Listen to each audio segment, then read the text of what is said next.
Director Adams, thank you so much. We are being live streamed and we'll start now. Yes, ma'am. Thank you, and thank you so much to the public that's joining us this afternoon. This is the Planning and Infrastructure Development Committee meeting of Chatham Area Transit at 4 o'clock. We're just a little past the hour getting started. We have one a board agenda item that I wanted to discuss a little bit with Planning and Infrastructure before we go into the planning items update. As you are likely aware, CAT has been conducting a Title VI equity analysis. It is a federal requirement, but it's also something that we really look at as being, if you will, the conscience of the service modifications that we make, the service that we provide. We always want to be sure that we have equity at the forefront. And the Title VI equity analysis is a part of making sure that as we've been making changes over time, that we're understanding how that impacts the community. In this particular case, in addition to this agenda item that'll come before the board, there will be a work session of our board on August the 15th at 3 o'clock to dig into the details of the Title VI equity analysis. This is being performed also in cooperation with our COA TDP, that short range transit planning work that we're doing that also builds upon the recently approved master transit plan. But on August 15th at 3 p.m., our board will be digging into this more deeply. But to give you a high-level overview now of that item and what you are going to see in that, we all know that transit systems across the country, communities across the country were deeply impacted by COVID. And service reductions have been being undertaken at CAT since FY19 that have reduced overall revenue hours, cutting trips, lengthening headways, that were in large measure borne by two different actions. One was COVID, and COVID had such a deep impact, again, on every transit system and all communities in the country. And then in addition to that, there was the resulting bus operator shortages, and those bus operator shortages, as we all know, when we were coming out of COVID, the workforce had changed a lot, and we are starting to see a turnaround in our bus operator shortages, but COVID and that shortage in the workforce were two things that really drove deeply into our service reliability. And it was really important that we make necessary, but frankly painful, service modifications to bring that reliability back. So those service modifications overall since FY19, in large measure driven by COVID and then again by the workforce shortages, resulted in an overall reduction in revenue hours of 41%. That certainly sounds dramatic, and it is. And we saw it in the community, and we saw it in the impacts in the community.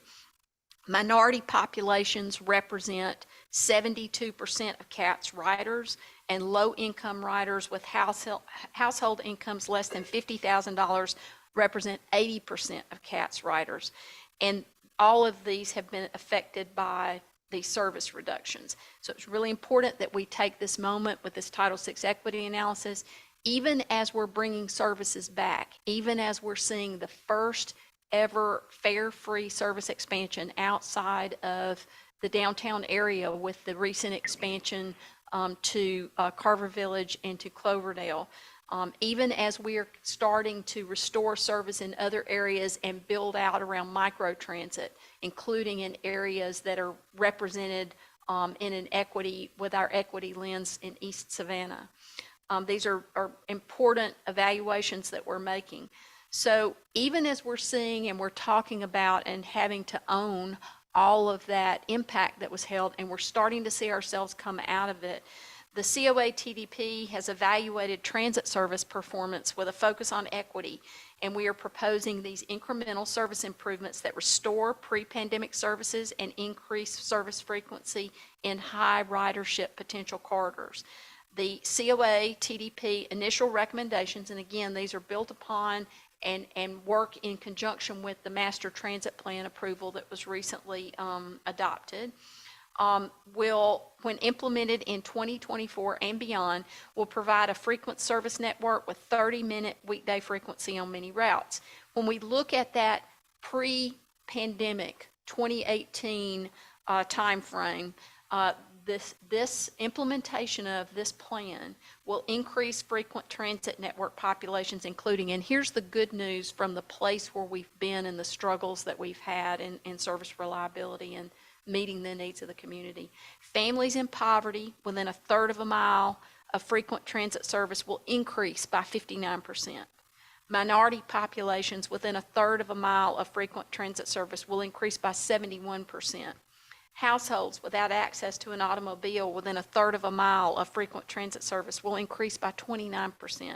And super important right now in this really growing economic condition that we have both in and around Chatham County, jobs within a third of a mile of frequent transit service will increase by 221%.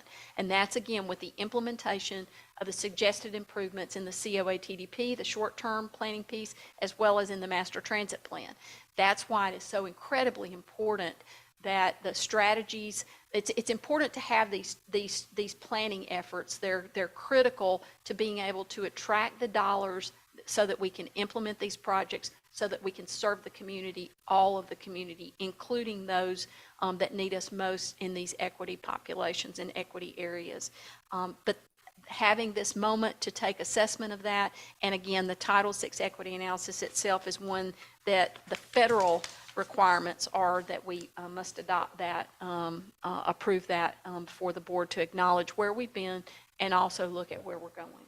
So that'll be one of the board agenda items. In report to committee, I'll also go ahead and give the Planning and Infrastructure Development Committee report. Next slide. So just mentioned that in August we are having Title VI public meetings. There were 2 yesterday down at the Intermodal Transfer Center. The evening one was also covered by the media, and we were very glad for that coverage. We always strive for transparency and getting our information out as broadly as possible. There also was some really good coverage last evening around the board's adoption of the Master Transit Plan and the release of that Master Transit Plan. The service updates are in effect as of July 17th, so we are continuing to monitor that. We need to keep in mind with all of this work, whether it's the long-range, mid and longer-range plan, the master plan, whether it is the COA TDP work, or it's some of this work that we're doing now, these are snapshots of where we are and where we're going. But these are things that we are continually working to make sure that we are providing the best service we can. So this is not our last chance at anything. This is just our starting point for where we're going. We also are doing planning staff training right now. Our scheduler analyst is actively engaged in various forms of training around the work that the planning staff is doing. Also, you may recall our new chief of planning will be joining us in, I can't remember now if it's September, October, but sometime right in that time frame, and we are excited about that. Look forward to upcoming public announcement on that. And then, of course, the COA TDP update will be presented to the board and proposed for the board's adoption per cap policy in September, but the Title VI equity analysis will be coming before you this month. So that we have that in place in order to finish up our service modification work, especially in time for our upcoming triennial review. And with that, that moves us to old and new business. We do not have any other old and new business. Oh, I'm sorry. What is Title VI and why does it matter? Title VI is a regulation that prohibits discrimination on the basis of race, color, or national origin in any programs or activities receiving federal funding. That's why it's so critical. Again, I call it our conscience, but it's the moment that we take to make sure that we're looking at what we're doing and how it's impacting all around us, all of those around us, and how we make sure that if there is any particular impacts of concern that we are addressing those, we're mitigating those, we're minimizing those. Law was enacted as a part of the Civil Rights Act of '64, and because we receive federal funding, we are required to ensure that our programs do not have those disproportionate negative impacts. Next slide. The Title VI public meetings already mentioned were held yesterday during the day and in the evening, and public comments will be taken until August 18th. Next slide. The service improvement updates that are in effect, the restored Route 14 from Abercorn to the VA clinic, restored Route 11 Candler, and extended service to Savannah State University with a 60-minute frequency. One of the things I want to mention here that is an idea that we are, or a strategy that we're working on now, is we worked very hard in the Master Transit Plan as well as in the COA TDP to look at the services that we're providing, including the service restorations that we're making and service improvements that we're making, and how that aligns with connecting students, both at certainly at the high school level, but also with our colleges like Savannah State, with Georgia Southern Armstrong, and with Savannah Tech, how we are connecting students to education opportunities, because we know that's the key to the future. And so you should be seeing some upcoming strategy work around how we want to outreach with CAT services in a way that really focuses on the students in our community and gets them to those enhanced opportunities to grow successful lives. Revised Route 6 schedule to improve early morning access, and then some limited work shift express services to the new Amazon Fulfillment Center. Again, back to that metric that we talked about earlier about how we start to move that needle so dramatically on giving people access to jobs. Next slide.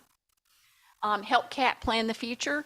As a part of our work in the COA TDP and our master transit plan, we always welcome input from the community, and so the QR code here that you can scan, and you can also find this information on our website to take a survey and tell us what you think. Next slide. All right, if there's not any questions on the committee report, I'll move to the next item on the agenda. Director, did you have questions, sir? No, ma'am, not at this time. The proposed business action items then in other committees, I'll just briefly run through these so that this committee also has a line of sight into what other committees have either discussed earlier in the day at earlier committee meetings today and what will be forthcoming. There, in the Service Delivery Operational Committee, there was a discussion about disposal of assets agenda item that we're going to be bringing forward for the board's action. There's a very favorable economic impact to that, because once we dispose of those items that are at the end of their use, those vehicles that are at the end of their useful life through a variety, some may be auctioned, some may be salvaged, and some may be donated. And you'll see on the agenda item that comes forward all the suggested approaches for that, but it will take about over $160,000 in insurance coverage cost off of our rolls. And that goes back into providing other more necessary expenses that are needed to advance CAT. There'll also be a policy revision that's considered related to that. And Director, one of the things that was mentioned, just to make you aware in an earlier meeting, was there was some conversation around CAT, whether or not CAT board members, either individually or in participation in other nonprofit organizations, can be a part of the vehicle donation program. And so we are doing some extra due diligence on that, both with our FTA procurement partners on the federal regulatory side, and we've also reached out to our legal counsel just to ensure that we give you an answer that's really thoroughly grounded in the facts in order to make a decision on that as it relates to policy. On the financial services and audit, I'm sorry, sir. I think that's a great idea. Very good. Thank you so much, Director Adams. On the Financial Services Audit and Compliance Committee, the award of the legislative advocacy contracts for both federal and state and local, remember they're two separate, will be considered. And while that is shown on the agenda's pending report, there will be additional information provided to the board, and you will be able to see a full report of that prior to taking any action.